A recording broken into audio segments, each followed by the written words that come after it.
मुझे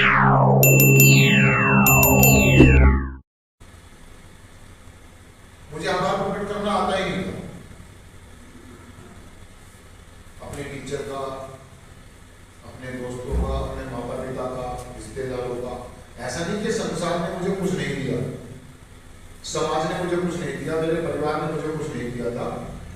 मुझे अच्छी पढ़ाई, अच्छा खाना, अच्छे कपड़े, सारी चीजें बहुत बढ़िया मिली थी। और जब तक मैं आभार में था मेरी जिंदगी ना तरक्की कर रही थी।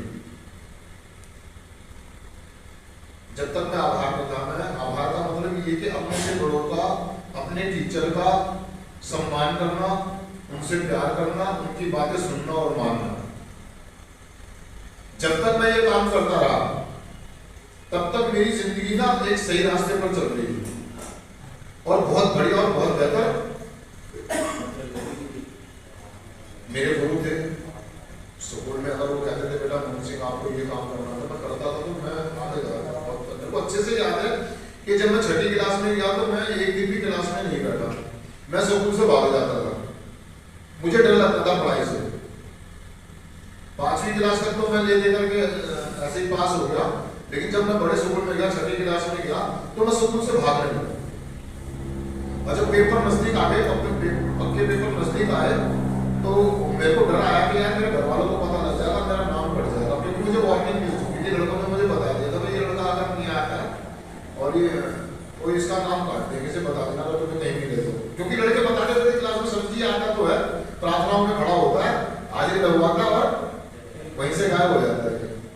तो मेरी पूरी फीडबैक मेरे टीचर के पास थी, जिनका पहला पीरियड हुआ करता था, उनका नाम था केसी राठी। और ये सोनीपत पानीपत साइड से आते थे वो, और बहुत बेहतरीन टीचर थे, इंग्लिश के टीचर थे।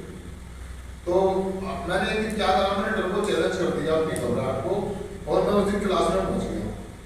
क्योंकि मुझे डर था कि यार मेरा नाम कट जाएगा, मेरे घर वालों को पता लग जाएगा, मेरी बहुत धुलाई हो जाएगी। और मैं क्लास में जाके बैठेगा, जैसे उन्होंने मेरी हाजिरी दी, टीचर ने आए तुमसे भाई जब उन्होंने मेरा रोल नंबर बोला, मेरा रोल नंबर था 41, तो मैंने यस सर। वो खड़े हो गए तुमसे, वो कहने लगे धन्यवाद हमारे जो आप यहाँ पधारे। ऐसे ही कुछ उन्होंने शब्द कहे कि मैंने तुझे कभी क्लास में नहीं देखा, लेकिन आज क्यों है? उनको बड़ा ना आश्चर्य हुआ एकदम से कि तू क्लास में क्यों है। और मैं आज नशा मुक्त, मेरे को आज पता लग रहा कि मैं क्यों हूँ।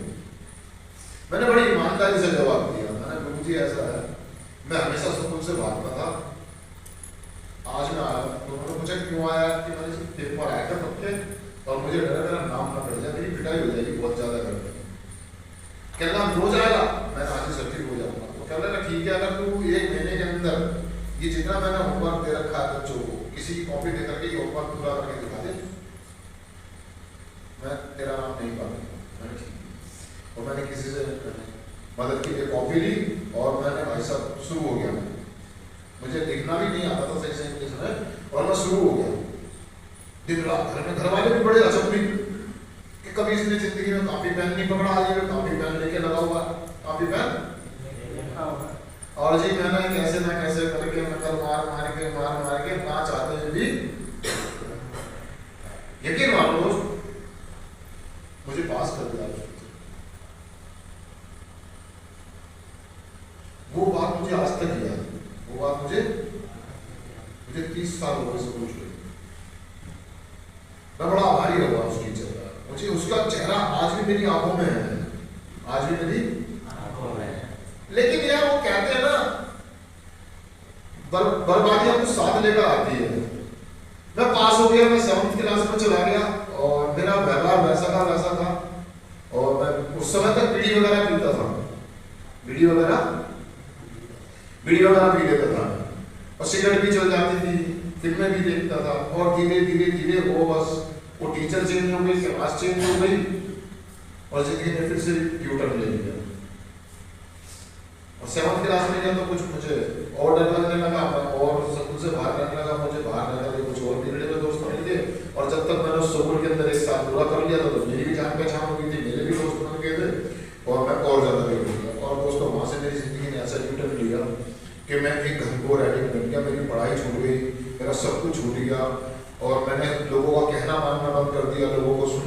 दिया, मुझे अच्छी बातें बिल्कुल भी अच्छी नहीं लगती थी। और वो उसका कारण था मेरे अंदर जो गिल्ट बढ़ते चले जा रहे थे, मेरे अंदर जो गिल्ट, क्योंकि मैं स्कूल से भाग रहा था, मैं फेलियर था जिंदगी में, मुझे ऐसा लगने लगा कि मैं मेरा कुछ नहीं होगा, मैं फेलियर आदमी हूँ। और मैं धीरे धीरे धीरे गिल्टी फील करते करते मैं गिल्ट के चक्कर में और दूसरे गंदे नशे करने लगा, मैं दारू पीने लगा, मैं शराब पीने लगा, मैंने पढ़ाई छोड़ दी, मैं काम धंधा करने लगा, फिर मैं और आगे बढ़ गया, मैं गांजा पीते पीते गोलियां खाने लगा, समय और एक दिन ड्रग एडिक्ट बन गया, मैं कुछ नहीं कर पाया। और मैं जिंदगी को या समाज को या संसार को मैं इस नजरिए से देखता था कि सुनने लायक नहीं है, ये समझने लायक नहीं है, कोई मुझसे प्यार नहीं करता, मेरी जिंदगी खराब है, मेरा कुछ नहीं हो सकता। और दोस्तों मैं ईश्वर की कृपा होगी, मेरा ईश्वर मुझसे जब भी प्यार करता था मैं प्रोग्राम में आया, लेकिन मैं उसका आभार नहीं मानता था। और मुझे ऐसा लग रहा था कि मेरे को जब बिहार में भेजा गया, नशा मुक्ति किसी में भेजा गया और मैं वहां जब गया तो मैं उस समय आभारी ना होकर के, मतलब मैं अगर मैं आपको एक्सप्लेन करूं तो मैं मतलब खाई में गिरने ही वाला था, किसी आदमी ने मुझे पकड़ करके मैं गालियां दे रहा था। और जब तक मैं आभारी नहीं हुआ वो जगह में मेरा जीना, मेरा उठना बैठना खाना पीना सोना हराम हो रहा था। मैं ख्यालों में चीजों में बस यही सोच रहा था मैं कैसे करके यहाँ से निकल जाऊं, मैं भाग जाऊं यहाँ से। ग्रेटिट्यूड नाम की कोई चीज ही नहीं थी।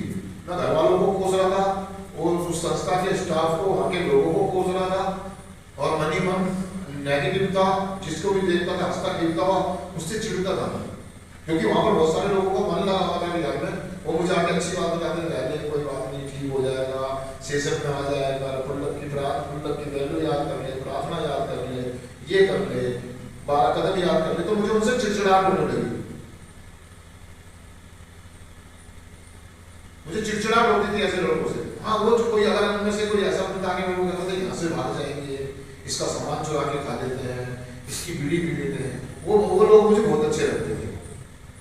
आपको भी एक दो लोग यहाँ पर ऐसे होंगे जो आपको गंदी बातें करते हैं तो वो अच्छे लगते होंगे, और जो अच्छी बातें प्रोग्राम की बात करता होगा वो आपको दुश्मन लगता होगा। वो जो मुझे बीड़ी पिलाया था मैं, और जो मुझे क्लास से बचने के बहाने बता रहा था, मैं तेरे को प्यार मार दूंगा, रात को 1 बजे उठ जाइयो, मैं तुझे भगा दूंगा, वो लोग मुझे अच्छे लगते थे, वो लोग मुझे अच्छे लगते थे। हाँ, चिट्ठी लिख के देते, फोन करते, जो निकलने के तरीके बताए थे वहां से, जिंदगी ना जीने की बजाय मुझे मौत की तरफ ले जाते, वो लोग मुझे अच्छे लगते, उनका धन्यवाद कर रहा था, मेरा भाई है, ये बहुत अच्छा लग रहा है, ये तो भाई है, ये तो बड़े भाई है ना, ये तो प्रोग्राम है, इनको तो बहुत कुछ पता है।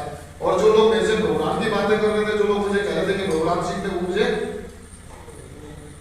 दुश्मन कर रहे थे, दुश्मन, मैं उनसे बात ही नहीं करना चाह रहा था।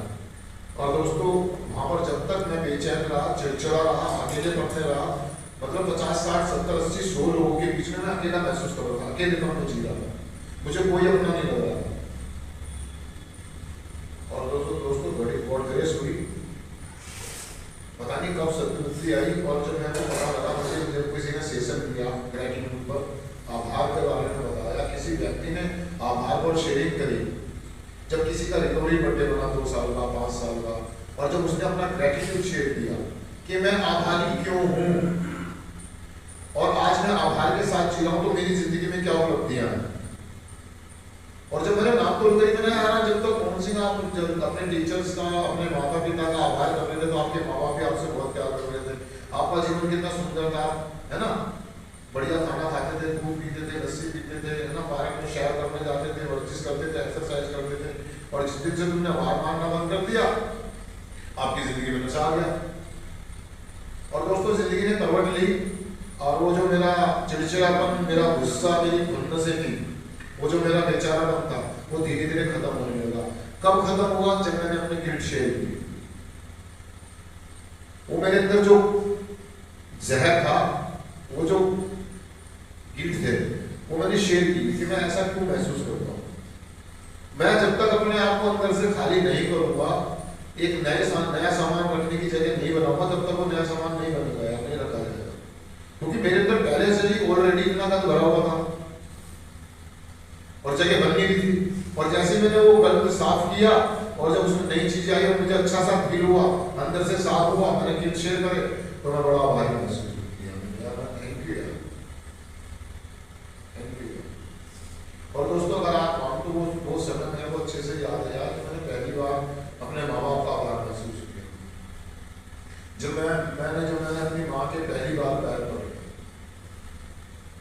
उसके पैरों में सर टेका। जब मैंने अपनी बहन को पहली बार गले से लगाया, जब मैंने अपने भाई को पहली बार दिल से याद किया, अपने माँ बाप को, मुझे बड़ा सुकून सा मिला है।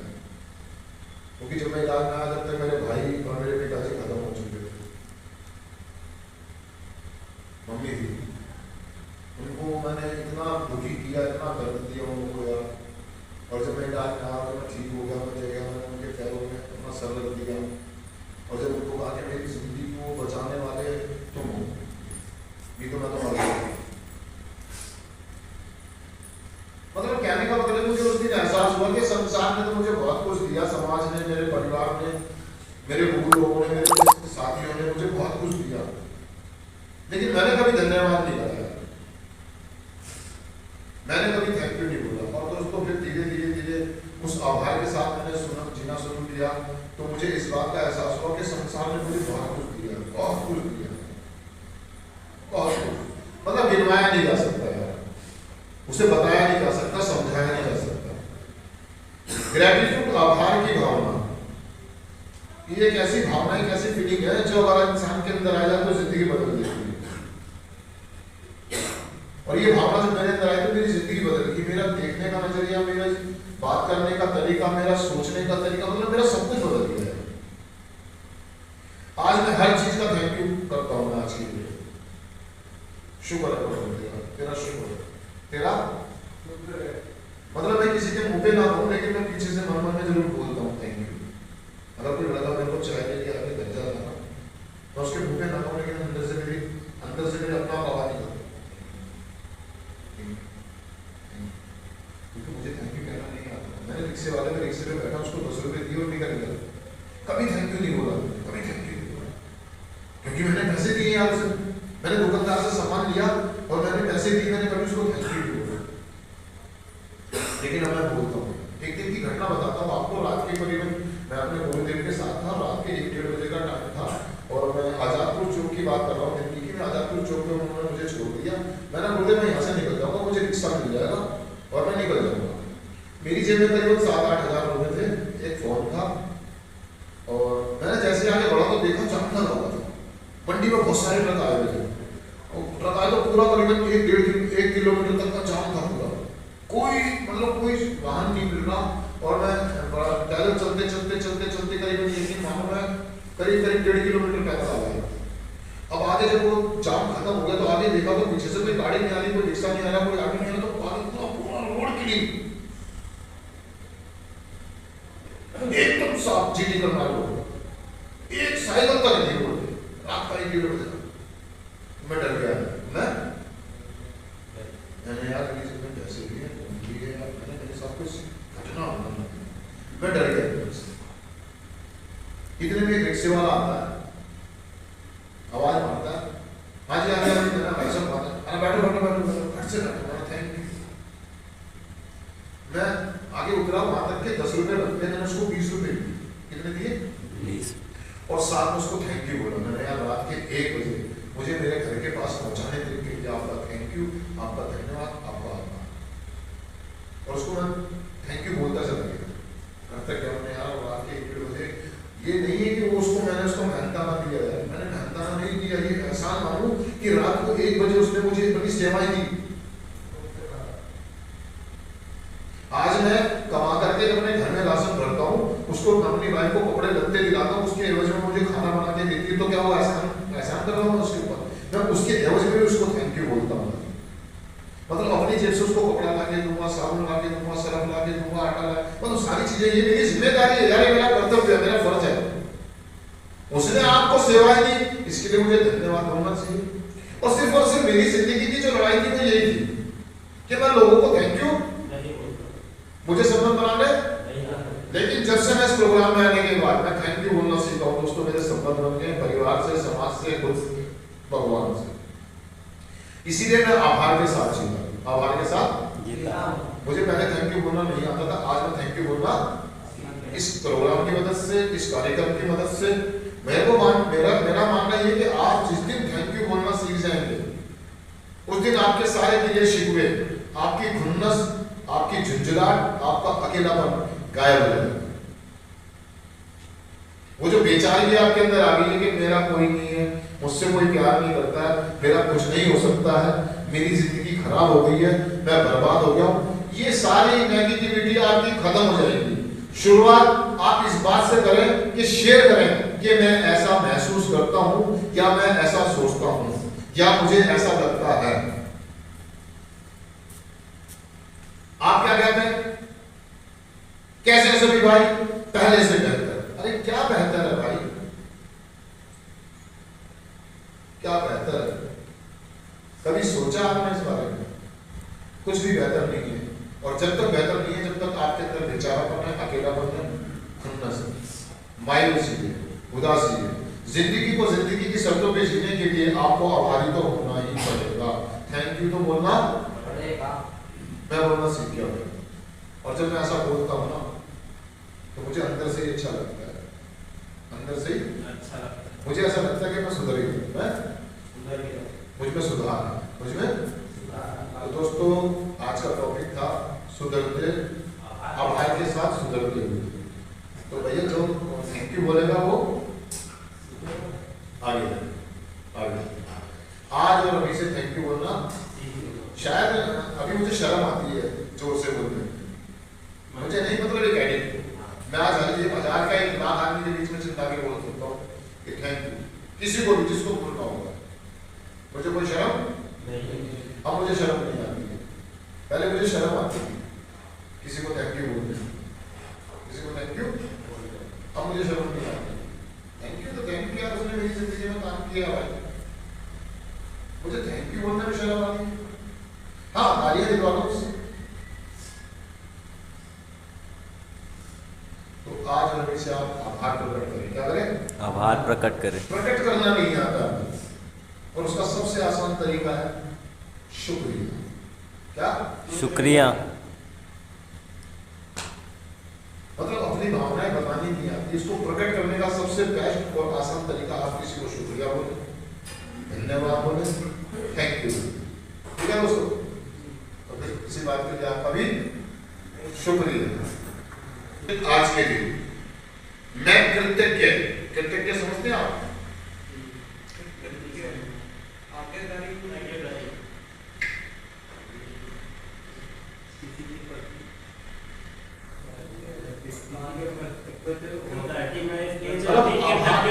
आभार से बड़ी चीज कृतज्ञ मतलब नतमस्तक। एक आदमी ऐसे नमस्ते करता है,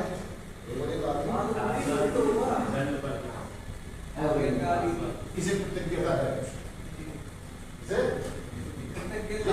मतलब अंदर से आता है, अंदर से कृतज्ञ, मतलब मैं बहुत बहुत बहुत बहुत ज्यादा प्रेम पूर्वक श्रद्धा पूर्वक होने के साथ उसे कहते कृतज्ञ। कृतज्ञ आभारीपन के साथ अपनी जिंदगी को स्वीकार करूंगा, वह जैसी भी हो, मतलब मैं हाथ जोड़ के जैसी भी मेरी जिंदगी में उसको स्वीकार करूंगा और आभारी रहूंगा। छोटी सी बात बताऊंगा दोस्तों आपको, सारे क्या, जब भी आपको जिंदगी में लगे कि ईश्वर ने, भगवान ने, परिवार ने आपको कुछ नहीं दिया, आपकी जिंदगी बेकार है, एक बार हॉस्पिटल में चले जाइए, एक बार कब्रिस्तान में चले जाइए, एक बार शमशान घाट में चले जाइए, एक बार उन लोगों की तरफ देख देना जिनके हाथ नहीं, जिनके पैर नहीं, जिनकी आंख नहीं। एक आदमी बोला था कि मेरे पास जूते नहीं, मेरे पास बढ़िया जूते, वो भगवान को पूछ रहा था, घर वालों को पूछ रहा था, खुद को पूछ रहा था, मेरे पास बढ़िया जूते नहीं, मेरे बड़े बड़े जूते। उसने बगल में खड़े हुए आदमी को देखा, उसके पास तो पैर ही नहीं थे। धन्यवाद, तो तेरे पास पैर तो है, हाथ तो मैं आभारी क्यों ना हूं यार, मैं थैंक यू क्यों ना बोलूं यार, शुक्र है भगवान का मेरे पास है तो सही यार, जूते नहीं है आ जाएंगे, गाड़ी नहीं है आ जाएगी, अब उससे पूछ जिसके हाथ नहीं है, जिसके पैर नहीं है यार। हम यही सोचते हैं, बस मेरे पास जूते नहीं, मेरे पास जूते नहीं है, बगल तो खड़े वाले कहते इससे तो पैर ही नहीं है, तो जूते पहने वाला। ठीक है जी, कृतज्ञ हूँ और जिंदगी को स्वीकार करूंगा जैसी भी वो हो, जैसी भी वो। Thank you. चलो आत्म शांति प्रार्थना। हे प्रभु हमें ऐसी आत्म शांति दो जिससे हम चीजों को स्वीकार कर सकें